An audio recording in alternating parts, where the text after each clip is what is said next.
let me assure you that our priority will remain to ensure stability and security. In order to ensure the security and continuing Stability, security for Canadians. Galactic Empire! So this is how liberty dies. With thunderous applause.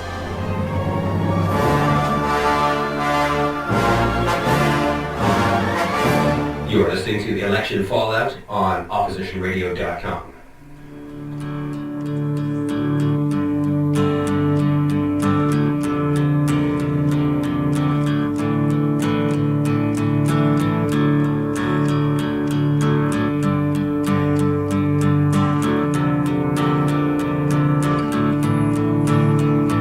I am pressed, printed, stamped, and strategically removed.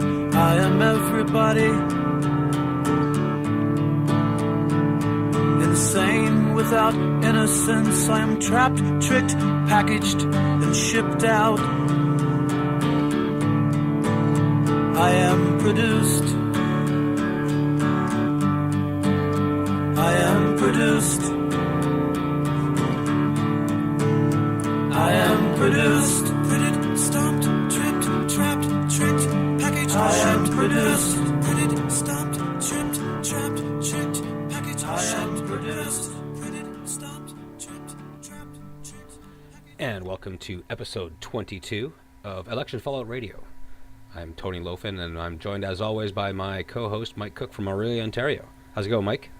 I'm from North Bay, Ontario, Tony. I live in Aurelia, though. Oh, okay. From North Bay. He's currently occupying Aurelia, Ontario?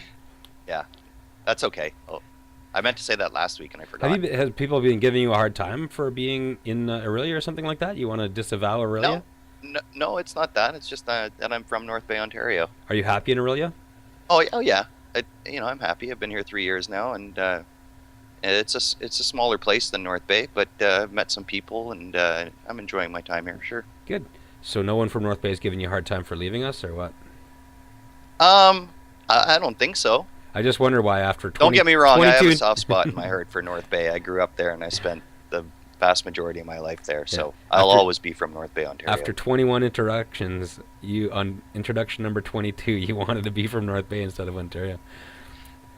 I'm just saying. I think it's actually a new development. I think it's been the last 3 or 4 shows where I've been introduced as from Aurelia, Ontario. Oh, really? Okay. I could be wrong. It's not like I'm upset or anything. Well, just so everyone knows, I'm from North Bay, Ontario, and I'm currently in North Bay, Ontario. Not that I haven't deserted North Bay my fair share in the past, but I came back. Excellent. Yeah. So, what do we have going on this week, Mike? Well, we've got a guest this week. We're going to talk to Matthew Ward later in the show.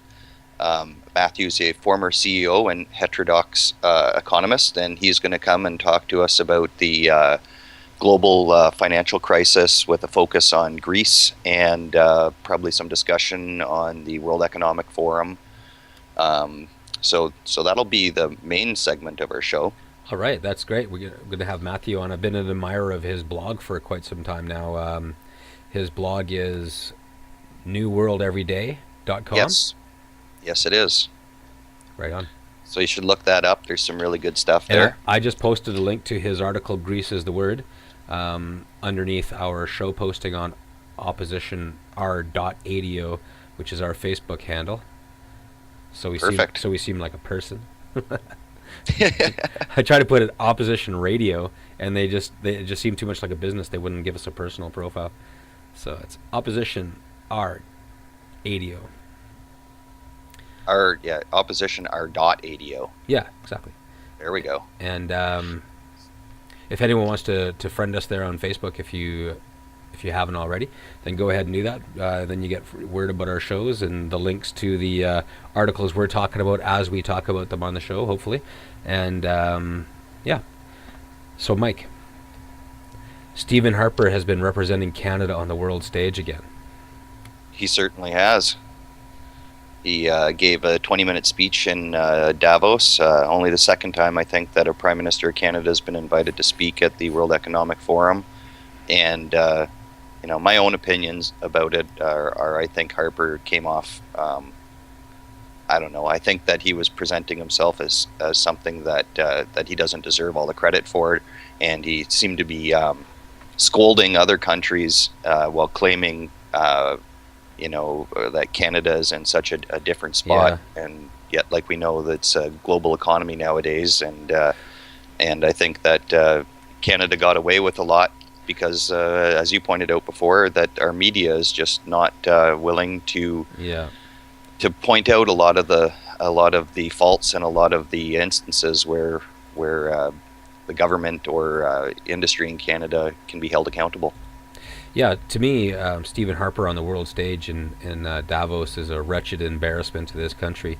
And with his mouth, he is writing checks that the Canadian fiscal ass is going to eventually have to cash. You know what I mean? I hate to see him talking about the Canadian example and how we've missed out on the worst of the Great Recession, so to speak. That may or may not be true. Okay. It's certainly not totally true, and it's not totally false. But I'd like to take a look at that with Matthew a little later in the show. And what else? Yeah, I'm sure he'll have something to say about Davos. Yeah, what else do we want to talk about today? Some other topics that I want to bring up is there's a piece that I want to do here on Libya. If it was humanitarian war before, the same occurrences are happening now under the NTC, but doesn't seem to be any drumbeat to war. So I want to do a little bit on what's going on in Libya. Yeah, when are we going to start protecting the innocent folk in Libya from the puppet regime that we in NATO helped install in Libya? Yeah, exactly. And I don't see much difference in the accusations. These ones seem more provable. In fact, the Canadian government has come out and called them credible reports, where the word credible was never really applied to any of the reports that led to the initial NATO bombing campaign. And a number of those I'm pretty sure, have even been discounted now. Obviously there were things going on in Libya at the time, and there was fighting between government forces and rebel forces. But we already covered that in previous shows as to how much disinformation. But it bears mention for the people that are no longer paying attention to the story. It bears mention that it's not over in Libya, and we think we went over there and dropped bombs of justice on the poor people of Libya, but justice has not been done over there. No. And anybody who thinks that it's done, I mean, what would you have done if you were a Gaddafi supporter or just a government supporter? I would have hid my gun and waited for the NATO planes to stop bombing. Yeah. So civil war, I think they're looking for a few years there, probably in Libya, unfortunately. Or for the foreseeable future. Mm-hmm. One thing I can pretty much guarantee is that NATO is going to be protecting that oil. I think they'll let the whole rest of the place go to hell, because remember that oil is only in the eastern part. One small part of the eastern and right half on of the country. Coast too. So yeah, that country is going to go to hell in civil war, and we're not going to worry about that one iota as long as we've got that oil well protected. So yeah, we'll cover that. There's more to say about that too. I got a few more points, but we'll bring that up in our news items after. I also want to talk about an article that was or an open letter to Canadians that was wrote by Andrew Frank. He's sworn an affidavit and against or making statements that the Harper government has been tampering with the process and threatening groups that are opposed to the Enbridge Northern Gateway pipeline. So we'll talk a little bit about that open letter. Yeah. And on a similar note, Greenpeace and Climate Action Network have also obtained documents that date back, this is an interesting point here, date back to March 2nd, 2011. So even before Harper was able to get his majority. And it's quite shocking, actually, that the strategy had been developed for quite some time, and it lays out who they believe their allies are and their adversaries. So we'll talk about that. And I guess also in a similar vein, too, there was last year the president of the Canadian Science Writers Association came out with a complaint that scientists working for government ministries are being stifled when the government doesn't agree with their findings. So I think all those fit together. Some of that conversation maybe we'll bring it up this week, but maybe hold off because Gavin Stairs has made mention that he would like to discuss this with us. Okay. And he's unfortunately unavailable this week, but he might be able to join us next week. We can at least take a quick run through it and set the table for a deeper discussion with Gavin, perhaps next week or whenever he can do it. But this definitely bears mention in the context of this show. And there's one thing I'd like to bring up too, and it's again following in the footsteps of some other analysis of CBC coverage we've done. The Justice Minister from Quebec was on the House with Evan Solomon, and so was the Canadian Justice Minister Rob Nicholson. He was on there as well. And I'd like to, and they were talking about the crime omnibus bill, who's going to foot the tab, and et cetera, right? Obviously, Quebec is, and all of the provinces are up in arms, but Quebec more so because the omnibus bill offends their sense of values more directly than some other provinces like Alberta, for example.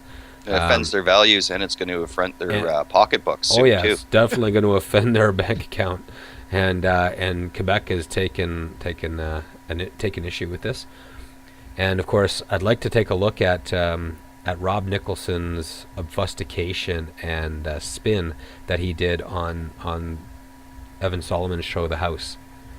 And so, yeah, we've got a full slate of stuff to talk about here this week.